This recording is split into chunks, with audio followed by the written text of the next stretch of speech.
Hello and welcome to SPMIS Academy. Today we'll analyze important newspaper articles of 22nd January 2026. Please note you can download the PDF version of today's newspaper analysis by clicking the link given in the comment section. This is the list of the topics that we'll be covering from today's newspaper. The first topic is about constitutional debate over numerals. Important from our syllabus GS paper 2 Indian polity point of view. देखिए, आज का दिन 22 December is celebrated in India as national mathematics day to commemorate birth anniversary of mathematician Srinivasa Ramanujan. तो इस occasion पे the Hindu में ये article आया है। आज नेशनल मैथमेटिक्स डे है, तो द हिंदू ने एक्सप्लोर किया है कि जो ऑफिशियल न्यूमरल्स आइडेंटिफाई किए गए हैं, जो हमारे देश में ऑफिशियली इस्तेमाल किए जाएंगे बाय कॉन्स्टिट्यूएंट असेंबली, जो ऑफिशियल न्यूमरल्स आइडेंटिफाई किए हैं वो कौन हैं और उसके पीछे क्या डिबेट हुई थी, वो हम लोग यहाँ ब्रीफली देखेंगे। इसी कॉन्स्टिट्यूएंट असेंबली एक तरीके से डिवाइड हो गई थी ऑन दिस पर्टिकुलर इशू कि जो ऑफिशियल नंबर्स भारत यूज करेगा वो कौन से होंगे। वो देवनागरी न्यूमरल्स होंगे जो इस तरीके से लिखे जाते हैं, या इंटरनेशनल न्यूमरल्स होंगे। और यहाँ पे दो कैंप हो गया था, सॉर्ट ऑफ आप कह सकते हैं कॉन्स्टिट्यूएंट असेंबली के अंदर। ट्रेडिशनलिस्ट लोग थे लेड बाय पुरुषोत्तम दास टंडन जी। वो लोग डिमांड कर रहे थे कि Devanagari numerals should be recognised as official numerals by India. It will reflect India civilisational heritage. वहीं जो मॉडर्निस्ट लोग थे, जो प्रैग्मेटिक थे, उनका कहना था कि अगर इस तरह के न्यूमरल्स का हम इस्तेमाल करेंगे तो भारत में ही कंफ्यूजन फैल जाएगा, क्योंकि कई सारे लोग इस न्यूमरल्स को नहीं जानते हैं। कुछ रीजन्स में लोग इसका इस्तेमाल करते हैं, कई सारे रीजन्स में लोग इसका इस्तेमाल नहीं करते हैं। तो भारत में ही आपस में कोऑर्डिनेशन में प्रॉब्लम होगी, प्लस इंडिया का इंटीग्रेशन विद अदर कंट्रीज, उसमें भी प्रॉब्लम होगी। रीजन बीइंग दुनिया के ज़्यादातर देश इंटरनेशनल न्यूमरल्स का इस्तेमाल करते हैं। तो इस कारण से प्रैग्मेटिक अप्रोच ये होगा कि हम इंटरनेशनल न्यूमरल्स को ऑफिशियल न्यूमरल्स की तरह रिकॉग्नाइज करें। That was the argument given by modernist या pragmatists in constituent assembly debate regarding recognisation of official numerals. फिर सारे डिबेट के बाद आप कह सकते हैं कि एक तरीके का कॉन्स्टिट्यूशनल कॉम्प्रोमाइज हुआ, which reflects in Article 343 of the Constitution. Article 343 of the Constitution deals with official language of the Union. ये सिर्फ न्यूमरल्स की बात नहीं करता है, ओवरऑल क्या ऑफिशियल लैंग्वेज होगा भारत का, उसकी बात करता है आर्टिकल 343। उसमें 343 sub clause 1 says that the official language of the Union shall be Hindi, that too written in Devanagari script. But the form of numerals will be international form of numerals. Language, official language Hindi रखी गई, वो भी Devanagari script में, लेकिन जो recognised official numerals रखे गए वो इंटरनेशनल न्यूमरल्स रखे गए। तो एक तरीके से ट्रेडिशनलिस्ट की बात भी रह गई कि सर लैंग्वेज तो कम से कम हिंदी है, ऑफिशियल लैंग्वेज वो भी देवनागरी स्क्रिप्ट में, लेकिन नंबर्स जो हैं वो इंटरनेशनल नंबर्स रखे जाएंगे। तो this paragraph here that I have shared is an example of Hindi in Devanagari script with international form of numerals. ये जो पैराग्राफ है हिंदी में लिखी गई है और देवनागरी स्क्रिप्ट का इस्तेमाल किया गया है, लेकिन जो नंबर्स इस्तेमाल किए गए हैं वो इंटरनेशनल न्यूमरल्स इस्तेमाल किए गए हैं। सो इस तरीके के भाषा को ऑफिशियल लैंग्वेज की तरह अडॉप्ट किया कॉन्स्टिट्यूएंट असेंबली ने। ये आर्टिकल 343(1) में बात की गई है, Hindi in Devanagari script with international form of numerals. संविधान की अगर आप स्टेटमेंट को या टर्म को ध्यान से देखें तो वो ये कहता है international form of Indian numerals will be recognised as official numerals. मतलब ये जो टर्म है ये एक तरीके से इंडिकेट करता है कि ये जो इंटरनेशनल फॉर्म ऑफ न्यूमरल्स हैं, ऐसा नहीं है कि इसमें भारत का कोई कंट्रीब्यूशन नहीं है। भारत ने भी इसमें कंट्रीब्यूट किया है, and that is why the constitution prefers to call these numbers as international form of numerals, but इसके लिए शब्द क्या इस्तेमाल होता है? International form of Indian numerals, to highlight the fact that India has also contributed in development of this international number system. उसके अलावा article 343 sub clause 2 भी है, जो कहता है कि संविधान के बनने के और अडॉप्ट होने के 15 साल बाद तक हिंदी के अलावा English will continue to be official language for the purpose of union. क्योंकि अंग्रेजों के टाइम से इंग्लिश ऑफिशियल लैंग्वेज चला आ रहा था, तो एकाएक से एट वंस इंग्लिश को रोक देना वो एडमिनिस्ट्रेटिव इनकन्वीनियंस क्रिएट कर सकता था। तो इस कारण से हमारे कॉन्स्टिट्यूशन मेकर्स ने कहा कि हिंदी ऑफिशियल लैंग्वेज होगी, लेकिन साथ ही साथ अगले 15 सालों के लिए English will also be official language. It will continue to remain official language for next 15 years. Article 343 sub clause 3, it says that parliament by law will provide use after the said period of 15 years the use of English language as an official language and Devanagari form of numerals। यानी कि article 343 sub clause 3 की मदद से constitution makers ने अब parliament के ऊपर ये जिम्मेदारी दे दी कि अगर 15 साल के बाद भी वो इंग्लिश को कंटिन्यू करना चाहते हैं एज एन ऑफिशियल लैंग्वेज, तो वो एक अलग से कानून बना करके इंग्लिश को ऑफिशियल लैंग्वेज की तरह कंटिन्यू करें।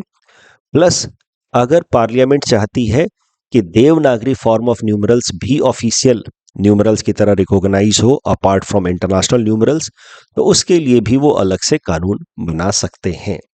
बट संविधान ने हिंदी लैंग्वेज देवनागरी स्क्रिप्ट में एंड इंटरनेशनल न्यूमरल्स को आइडेंटिफाई किया एज ऑफिशियल, एंड साथ ही साथ 15 साल के लिए इंग्लिश को भी अलाउ किया to continue as an official language. Parliament के पास पावर भी दे दिया कि आप चाहें तो इंग्लिश को 15 साल के आगे भी कंटिन्यू कर सकते हैं और देवनागरी फॉर्म ऑफ न्यूमरल्स को भी ऑफिशियली रिकॉग्नाइज कर सकते हैं। पार्लियामेंट ने इस आर्टिकल 343 सब क्लॉज 3 के पावर का इस्तेमाल करते हुए कानून बनाया ऑफिशियल लैंग्वेज एक्ट ऑफ 1963। इस कानून के अंतर्गत English was allowed to remain an official language indefinitely along with Hindi. तो इसके साथ ही both Hindi and English have become official language for India. India has become officially bilingual. शुरुआत में तो सिर्फ 15 साल के लिए हिंदी एंड इंग्लिश था, लेकिन कानून बना करके इंग्लिश को भी ऑफिशियल लैंग्वेज बना दिया गया। बट ये जो देवनागरी फॉर्म ऑफ न्यूमरल्स का पावर दिया गया है पार्लियामेंट को कि अगर पार्लियामेंट चाहे तो कानून बना करके देवनागरी फॉर्म ऑफ न्यूमरल्स को भी आइडेंटिफाई कर सकती है as an official form of numerals, इस डायरेक्शन में पार्लियामेंट ने कोई कानून बनाया नहीं है अभी तक, and that is why the international form of numerals only, that is this form of number system only continues to remain recognised officially in India. Topic के बेसिस पे ये प्रीलिम्स प्रैक्टिस क्वेश्चन है। Please attempt this question and submit the answer in the comment section. Next topic is about freebies versus welfare distinction given by Supreme Court. Important from our syllabus GS paper 2 Indian polity point of view. Recently Supreme Court ने एक sharp distinction draw करने की कोशिश की है between freebies and welfare policies. Supreme court ने कहा है कि इलेक्शन से पहले वोटर्स को अपने तरफ रिझाने के लिए, to lure the voters before election, जो भी पब्लिक मनी स्पेंड किया जाता है by the government in power, it should be considered as freebies, irrational freebies.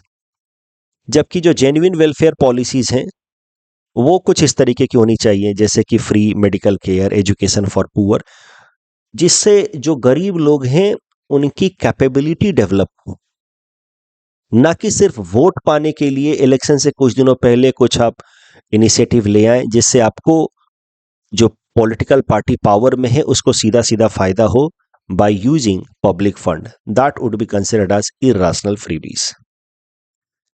ऐसी पॉलिसीज जो जनता को लॉन्ग रन में कैपेबल बनाए, जैसे कि हेल्थ, एजुकेशन रिलेटेड सर्विसेज, वो सारी पॉलिसी जो है उनको जेन्युइन वेलफेयर पॉलिसीज कहा जाना चाहिए। तो भारत में अभी ये एक पॉलिटिकल एंड इकोनॉमिक क्राइसिस का रूप ले रहा है, द प्रॉब्लम ऑफ फ्रीबीज, जिसको रेवरी कल्चर भी कहा गया है। रेवरी एक तरीके की मिठाई होती है। प्रधानमंत्री नरेंद्र मोदी जी ने साल 2022 में कहा था कि revdi culture is taking India into era of darkness. मिठाई का क्या रिलेशन है इस पर्टिकुलर सिचुएशन से, वो समझते हैं। रेवरी कल्चर से हमारा मतलब है कि कई सारी पॉलिटिकल पार्टीज फ्रीबीज, मुफ्त की पॉलिसीज इलेक्शन से पहले बांटती हैं मिठाई की तरह। मिठाई खाओ, वोट दो हमें। तो मिठाई रेवरी की तरह बांटती हैं फ्रीबी पॉलिसीज वोट खरीदने के लिए। तो रेवरी कल्चर या problem of freebies is taking India into the era of darkness. Political party जो हैं वो इर्राशनल स्पेंडिंग करती हैं गवर्नमेंट फंड का या पब्लिक फंड का for personal selfish vested gain, और इससे अनइवन प्लेइंग फील्ड भी क्रिएट होता है इलेक्टोरल सिस्टम में। जो पार्टी पावर में है उसके पास एक एडिशनल एडवांटेज हो जाता है, क्योंकि उसके पास तो सरकारी खजाना है और उस खजाने से वो वोट खरीद पा रही हैं। तो इस कारण से करंट टाइम में this freebies issue has become a major debate. लेकिन प्रॉब्लम क्या है कि अभी तक there has been no objective distinction या definition to identify difference between freebies and genuine welfare policies। कि कौन सी पॉलिसी जेन्युइनली एक वेलफेयर मेजर के लिए लाई गई है गरीबों के लिए, और कौन सी सिर्फ वोट खरीदने के लिए है। इसको आइडेंटिफाई करने के लिए कोई ऑब्जेक्टिव क्राइटेरिया अभी तक डेवलप नहीं हुआ है। उसी डायरेक्शन में सुप्रीम कोर्ट ने ये कोशिश की है। उसने कहा है कि वोट खरीदने के लिए इलेक्शन से पहले कोई नई इनिशिएटिव आ रही है तो फ्रीबीज है। लॉन्ग रन में लोगों को कैपेबल बनाने के लिए हेल्थ एजुकेशन में अगर कोई इनिशिएटिव लाई जा रही है तो वेलफेयर पॉलिसीज है। लेकिन ये डिस्टिंक्शन भी कोई बहुत ऑफिशियल या आप कह सकते हैं ऑब्जेक्टिव डिस्टिंक्शन है नहीं। इसको जब अप्लाई किया जाएगा as a scale to identify between freebies and welfare policies, तो कई सारे ग्रे एरियाज भी आएंगे। कई सारे ऐसे इनिशिएटिव्स हैं जिनको कैटेगराइज कर पाना इनटू फ्रीबीज या वेलफेयर वो कठिन हो जाएगा।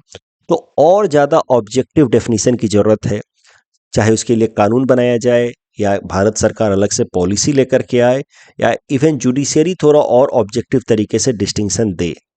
लेकिन नेवरदलेस अभी भी जुडिशियरी ने अपने तरफ से कोशिश की है to give sharp line distinction between freebies and welfare policies.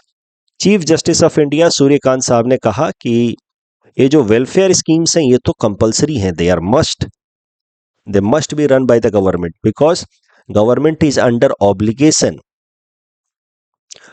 because of DPSP Part 4 of the Indian Constitution to run welfare policies। लेकिन वेलफेयर के नाम पे उनको फ्रीबीज नहीं करना चाहिए, वोट नहीं खरीदना चाहिए। साथ ही साथ सुप्रीम कोर्ट ने ये sharp distinction between freebies and welfare देते हुए साथ ही साथ ये भी कहा है कि supreme court is now exploring the possibility of declaring freebies as corrupt practices under Representation of People Act 1951। तो देखिए ये जो रिप्रेजेंटेशन ऑफ पीपल एक्ट 1951 है, इसके अंतर्गत section 123 defines corrupt practices that may be committed by candidates during election. उसमें bribery, undue influence, false information given to the voters, या attempt to promote feeling of enmity और hatredness amongst people on the ground of religion and race, caste, community, language, इन सबको corrupt practices माना गया है as per section 123 of representation of people act 1951। अगर कोई candidate corrupt practices में involve पाया जाता है तो उसकी जो कैंडिडेचरशिप है उसको नल एंड वॉइड डिक्लेयर कर सकती है जुडिशियरी, यानी कि उसको इलेक्शन लड़ने से रोका जा सकता है। और अगर कहीं उसने इलेक्शन लड़के जीत भी लिया है तो बाद में भी उसकी मेंबरशिप कैंसिल की जा सकती है as per section 123 of representation of people act 1951 if the candidate is involved in corrupt practices defined under this section. अब बहुत पहले साल 2013 में ही सुप्रीम कोर्ट में एक मामला पहुंचा था अंडर सुब्रमण्यम बालाजी केस, जहां पे ये डिमांड की गई थी कि फ्रीबीज जो सरकारें बांटती हैं, पॉलिटिकल पार्टीज बांटती हैं, इसको भी एक करप्ट प्रैक्टिस डिक्लेयर कर दिया जाना चाहिए अंडर सेक्शन 123। लेकिन उस वक्त supreme court denied it. Supreme court said that no, it should not be declared as corrupt practices under section 123, reason being it is very difficult to distinguish between freebies and welfare policy. तो इस problem के कारण supreme court in 2013 denied to recognise any act of purportedly an act of freebies as corrupt practices, क्योंकि grey area बहुत सारा है। लेकिन supreme court ने अब यहां डिस्टिंक्शन देने के बाद यह भी कहा है कि now it is re examining its Subramaniam Balaji judgment and it is finding ways to give even more objective sharp line distinction between freebies and welfare policies. और अगर ऐसा हो पाता है तो उसके बाद सुप्रीम कोर्ट में declare act of freebies as corrupt practices under representation of people act 1951। उसके बाद उस एक्टिविटी में यानी कि फ्रीबीज बांटने वाले जो लीडर्स होंगे या पॉलिटिकल पार्टीज होंगी, they might be board from contesting election. इस टॉपिक डिस्कशन के बेसिस पे ये प्रीलिम्स प्रैक्टिस क्वेश्चन है। Please attempt this question and submit the answer in the comment section. ऐसा सवाल आपसे पूछा जा सकता है कि should irrational freebies be considered corrupt practices under 1951 representation of people act. तो आपको पहले फ्रीबीज के बारे में बताना है, रिप्रेजेंटेशन ऑफ पीपल एक्ट 1951 के सेक्शन 123 के बारे में बताना है, फिर सुब्रमण्यम बालाजी जजमेंट के बारे में बताना है, फिर बताना है कि हाँ इरेशनल फ्रीबीज जो हैं वो एक मैटर ऑफ कंसर्न तो है ही और उनको करप्ट प्रैक्टिसेस डिक्लेयर कर दिया जाना चाहिए। इससे क्या है कि लेवल प्लेइंग फील्ड आता है और मिसयूज ऑफ फंड नहीं होता है। बट प्रॉब्लम भी जरूर बताइएगा। The biggest problem is how do you define welfare versus populism या freebies. The line is very blurred. दूसरा प्रॉब्लम यह हो सकता है कि अगर फ्रीबीज को करप्ट प्रैक्टिसेस डिक्लेयर कर दिया गया तो जो सरकारें पावर में है वो जेन्युइन वेलफेयर पॉलिसीज लेने से भी थोड़ा घबरा सकती हैं, दैट में lead to the problem of policy paralysis. So these are some concerns with respect to declaring freebies as corrupt practices, क्योंकि उसके लिए जरूरी है कि आप पहले डिफाइन करें कि what exactly will be freebies. Next topic is about Export Preparedness Index 2024, important from our syllabus GS Paper 3 Indian Economy point of view. नीति आयोग निकालता है एक्सपोर्ट प्रिपेयर्डनेस इंडेक्स। तो recently export preparedness index of 2024 has been published by NITI Aayog, जिसमें भारत के जो states and union territories हैं उनको ranking दी जाती है on the basis of their overall ecosystem regarding export करने के लिए उनके यहाँ कितना बढ़िया फैसिलिटी क्रिएट किया गया है, उसके बेसिस पे अलग अलग स्टेट्स एंड यूनियन टेरिटरीज को रैंकिंग दी जाती है। तो एक्सपोर्ट प्रिपेयर्डनेस इंडेक्स में स्टेट्स एंड यूनियन टेरिटरीज को इवैल्यूएट करने के लिए 4 ब्रॉड पिलर्स को आइडेंटिफाई किया गया है। पॉलिसी कैसी है एक्सपोर्ट रिलेटेड, बिजनेस इकोसिस्टम कैसा है उस स्टेट के अंदर, एक्सपोर्ट इकोसिस्टम कैसा उस स्टेट के अंदर, एंड एक्सपोर्ट परफॉर्मेंस कैसा है। तो ये 4 मोटे मोटे पिलर हैं। इनमें बिजनेस इकोसिस्टम को सबसे ज्यादा वेटेज दिया गया है 40%, बाकी तीनों को वेटेज 20% ईच दिया गया है। Export related infrastructure, business ecosystem, policy and governance and export performance में सबसे ज्यादा जो वेटेज है वो है बिजनेस इकोसिस्टम को। ये 4 मोटे मोटे पिलर्स हैं, उसके अंतर्गत 13 सब पिलर्स हैं। जैसे पॉलिसी के अंदर 2 सब पिलर हैं, बिजनेस इकोसिस्टम के अंदर 4 सब पिलर्स हैं। इस तरीके से मोटे मोटे 13 सब पिलर्स हैं एंड ओवरऑल 70 इंडिकेटर्स हैं that has been used by NITI Aayog in order to identify performance of the states and union territories regarding export performance and ecosystem. तो ये आपको प्रीलिम्स पर्सपेक्टिव से याद रखना है। एक्सपोर्ट प्रिपेयर्डनेस इंडेक्स पब्लिश कौन करता है? नीति आयोग। कितने पिलर हैं? 4। सबसे ज्यादा वेटेज किसका है? बिजनेस इकोसिस्टम का। अब अगर रैंकिंग देखी जाए एक्सपोर्ट प्रिपेयर्डनेस इंडेक्स 2024 में, तो लार्ज कैटेगरी स्टेट्स में the best performing state has been Maharashtra, then Tamil Nadu. Small states, north eastern states and union territories में best performing state has been Uttarakhand, then Jammu and Kashmir. अगर असम की बात की जाए तो overall Assam has been rank 24th amongst 36 states and union territories in export preparedness index 2024। इस topic discussion के basis पे प्रीलिम्स प्रैक्टिस क्वेश्चन है। Please attempt this question and submit the answer in the comment section. Next topic is about responsible nation index. Prelims में इससे related सवाल पूछा जा सकता है। तो भारत ने लॉन्च किया है रिस्पॉन्सिबल नेशन इंडेक्स, मतलब भारत के कुछ इंस्टीट्यूशंस ने मिलकर के लॉन्च किया है रिस्पॉन्सिबल नेशंस इंडेक्स। ये भारत द्वारा लॉन्च्ड दुनिया में पहला ग्लोबल एंकर्ड इंडेक्स है। जैसे कुछ देश जो हैं वो हैप्पीनेस इंडेक्स निकालते हैं, कोई कुछ निकालता है, कोई कुछ निकालता है, तो भारत की तरफ से release this is first globally anchored index. इसको भारत की तरफ से world intellectual foundation, Jawaharlal Nehru university, IIM Mumbai and doctor Ambedkar international centre मिलकर के पब्लिश करेंगे। इसमें दुनिया के 154 कंट्रीज को इवैल्यूएट किया गया है on the basis of 3 core dimension. Internal responsibility कि वो देश, उसकी सरकार अपने सिटीजन्स की तरफ कितनी आंसरेबल है, अकाउंटेबल है। इन्वायरमेंटल रिस्पॉन्सिबिलिटी, इन्वायरमेंटल गोल्स को लेकर के वो देश और वो जो सरकार है वो कितना अवेयर है या आप कह सकते हैं कमिटेड है। एंड एक्सटर्नल रिस्पॉन्सिबिलिटी, वो देश और सरकार दुनिया के बाकी देशों की सोवरेनिटी को कितना रिस्पेक्ट करता है, इंटरनेशनल पीस एंड स्टेबिलिटी में कितना कंट्रीब्यूट करता है, उसके बेसिस पे भी दुनिया के देशों को इवैल्यूएट किया जाएगा under responsible nation index. Responsible nation index पहली बार पब्लिश हुआ, उसमें सबसे ऊपर रखा गया है सिंगापुर को, स्विट्जरलैंड को। भारत को रैंक दी गई है 16। India has been ranked much better than US and China. US has been ranked 66, China has been 68. Of course, China and US दोनों ही एक्सटर्नल रिस्पॉन्सिबिलिटी में तो बहुत खराब हैं। इंटरनल रिस्पॉन्सिबिलिटी में चाइना तो बहुत खराब है क्योंकि डेमोक्रेसी है नहीं वहां पे। ये जो रिस्पॉन्सिबल नेशन इंडेक्स है ये कहीं ना कहीं भारत की तरफ से इनिशिएटिव है। जैसे दुनिया के बाकी देश अलग अलग इंडेक्स ला करके और इंडिया की रैंकिंग खराब कर देते हैं, इंडिया का इमेज खराब करते हैं। वीडेम इंडेक्स, तो डेमोक्रेसी इंडेक्स, तो हैप्पीनेस इंडेक्स, तो हमने भी शुरू कर दिया responsible nation index in order to indirectly give a message कि US and China are irresponsible countries. ये indirectly United Nation Security Council में रिफॉर्म के लिए भी एक इंडिकेशन हो सकता है, क्योंकि यूनाइटेड नेशन सिक्योरिटी काउंसिल के अंदर जो 5 परमानेंट मेंबर्स चुने गए हैं उनको इसी ग्राउंड पे चुना गया है that they are responsible countries and that is why they have been given veto power.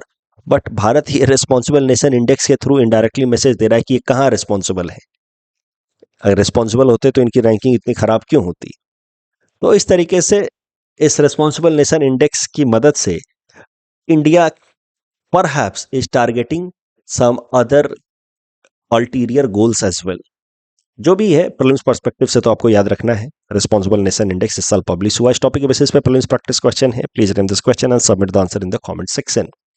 Global competitiveness index हो, ग्लोबल जेंडर गैप इंडेक्स हो, सब वर्ल्ड इकोनॉमिक फोरम पब्लिश करता है। आर्टिकल 15(5) से रिलेटेड जो प्रश्न था, it empowers the state to make special provision for the advancement of socially and educationally backward classes in the matter of admission in education institution. सही बात है। These special powers are applicable for all education institutions including minority education institution। यहां जाकर के statement गलत हो जाता है, minority के लिए applicable नहीं है। डियागो गार्सिया के लिए जो प्रश्न था, it is an atoll located in Chagos archipelago, absolutely correct। The island is jointly administered by UK and US, वो भी ठीक है। अब ये स्टेटमेंट गलत हो जाएगा, I will rectify my answer. अब तो ये चला गया है मॉरिशस के पास, तो second statement will be wrong. And third statement, Diego Garcia is uninhabited and serve solely the nature reserve, ये भी गलत है क्योंकि वहां पे यूएस का मिलिट्री बेस है। तो third statement is also wrong. So correct answer will be 1 only. मैं इस आंसर को ठीक कर दूंगा, ओनली 1। डार्विन बाग स्पाइडर से रिलेटेड पहला स्टेटमेंट तो सही है। उन लोग जो सिल्क रिलीज करता है, it is much tougher than steel and iron, but it is not the male Darwin bark spider that weave stronger webs, it is actually female. So second statement is wrong. That's all from our side for today. Thanks for watching.